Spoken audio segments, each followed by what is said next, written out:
Disclaimer, यह channel केवल मनोरंजन उद्देश्यों के लिए है। प्रस्तुत सभी कहानियां काल्पनिक हैं या लोक कथाओं और विभिन्न स्रोतों से प्रेरित हैं।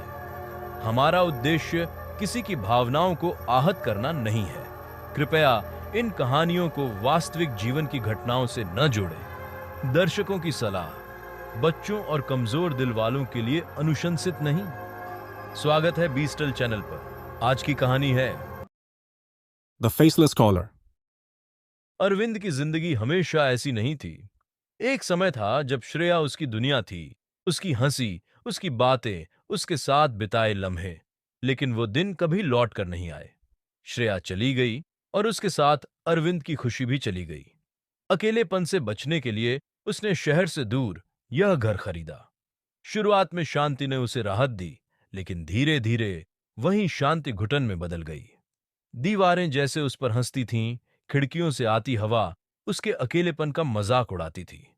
रात का अंधेरा घना हो चुका था। घड़ी में 2:30 थे। अरविंद बिस्तर पर करवटें बदल रहा था जब फोन की घंटी बजी। इतनी रात को कौन फोन करेगा? वह बड़बड़ाया और अनजान नंबर देखकर झुंझलाहट में फोन उठाया। हेलो? कोई जवाब नहीं, सिर्फ भारी सांसें, जैसे कोई बहुत पास से सांस ले रहा हो। उसके रोंगटे खड़े हो गए। कौन है? मजाक बंद करो। उसकी आवाज तेज थी, लेकिन डर भी झलक रहा था। कोई जवाब नहीं, बस वही सांसें। और फिर फोन कट गया। अगली रात ठीक वही समय, वही अनजान नंबर। हेलो? इस बार उसकी आवाज में झक थी। उधर से भारी सिसकियों की आवाज आई। दर्द भरी घुटी घुटी सिसकियां। अरविंद का दिल जोर से धड़कने लगा। उस दर्द में कुछ ऐसा था जो उसकी आत्मा को छू गया। उसे लगा जैसे उसकी अपनी तन्हाई उस फोन से बोल रही हो। तुम कौन हो? उसकी आवाज कांप रही थी। कोई जवाब नहीं, बस रोने की आवाज। और फिर फोन कट गया। उसने सिक्योरिटी कैमरे देखे, लेकिन कुछ भी अजीब नहीं था। उसे लगा जैसे कोई उसके साथ खेल रहा हो, लेकिन दिल कह रहा था कि यह मजाक नहीं है। तीसरी रात फिर वही कॉल, लेकिन इस बार एक धीमी कांपती आवाज फुसफुसाई। तुम सोते वक्त कितने शांत लगते हो। अरविंद का खून जम गया। उसने कांपते हाथों से कैमरे का लाइव फीड देखा। पहले कुछ नहीं था, फिर अचानक एक परछाई उसके बेडरूम के दरवाजे के ठीक बाहर खड़ी थी, हाथ में मोबाइल पकड़े हुए। वो स्थिर थी। चेहरा नहीं था, बस एक खालीपन। तभी स्क्रीन अचानक बंद हो गई और दरवाजे के उस पार से वही आवाज आई। तुम्हें भी तो सुकून चाहिए, तुम भी तो अकेले हो, मेरी तरह। अरविंद का गला सूख गया। अचानक दरवाजा जोर जोर से हिलने लगा, जैसे कोई उसे तोड़ने की कोशिश कर रहा हो। उसने पूरी ताकत से दरवाजा पकड़ लिया, लेकिन कमरा अंधेरे से भर गया। हवा ठंडी और भारी हो गई। वो भागकर खिड़की की ओर दौड़ा, लेकिन खिड़की बाहर से जमी हुई थी। अब उसके पीछे धीमी घिसटती हुई कदमों की आवाजें आने लगीं। तुम मुझसे भाग नहीं सकते, तुम मुझसे अलग नहीं हो सकते, क्योंकि तुम मैं हो और मैं तुम। वो परछाई अब कमरे के भीतर थी। उसकी झुकी हुई आकृति अरविंद की ओर बढ़ी। घबराहट में उसने अलमारी के ऊपर रखा भारी लैंप उठाया और पूरी ताकत से उस पर दे मारा। एक चीख गूंजी। हवा में एक झटका महसूस हुआ और कमरा एक पल को स्थिर हो गया।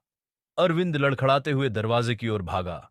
जैसे ही उसने हैंडल घुमाया, किसी ने बाहर से उसे झटके से खींच लिया। उसने आंखें खोलीं तो देखा वो अपने ही बेडरूम में था, लेकिन अब सब कुछ बदल चुका था। दीवारों से खून टपक रहा था, फर्श पर अजीब आकृतियां बनी थीं और हर कोने से सिसकियों की आवाजें आ रही थीं।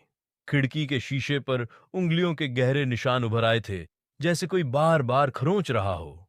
उसकी छाया अब भी उसके दरवाजे के बाहर खड़ी थी, लेकिन इस बार वो और बड़ी और डरावनी हो गई थी। उसकी आंखें अब अंधेरे गड्ढों जैसी लग रही थीं और उसकी मुस्कान डरावनी थी। लेकिन इस बार अरविंद ने हार नहीं मानी। उसने खुद को संभाला, अपने डर का सामना किया और पूरी ताकत से उस परछाई पर झपट पड़ा। कमरे में घना अंधेरा छा गया और वो महसूस कर सकता था कि कोई उससे जूझ रहा था। कई मिनटों के संघर्ष के बाद अचानक सब कुछ शांत हो गया।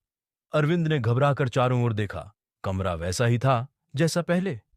न कोई खून, न कोई परछाई, बस सुबह की हल्की रोशनी कमरे में फैल रही थी। वह जमीन पर गिर पड़ा। उसकी सांसें तेज चल रही थीं, लेकिन वो जिंदा था। उसने इस डरावनी रात को पार कर लिया था। कई दिनों तक उसे लगा कि वो सपना था, लेकिन अपने फोन की स्क्रीन पर उस अनजान नंबर को देखकर उसे एहसास हुआ कि यह कोई कल्पना नहीं थी। लेकिन अब अरविंद ने फैसला कर लिया था। वो अपनी जिंदगी दोबारा बनाएगा। वो अकेलापन नहीं चुनेगा, बल्कि दुनिया का सामना करेगा। उसने अपने पुराने दोस्तों से मिलना शुरू किया, घर से बाहर निकलने लगा और जिंदगी को एक नए नजरिए से जीने की कोशिश की। कई महीने बीत गए और वो डरावनी परछाई कभी वापस नहीं आई। लेकिन कभी कभी देर रात उसे लगता जैसे कोई खिड़की के बाहर खड़ा उसे देख रहा हो, इंतजार कर रहा हो। अभी के लिए अलविदा, लेकिन याद रखना, डर कभी खत्म नहीं होता। मिलते हैं अगले डरावने सफर में बीस्टल चैनल पर। Take care.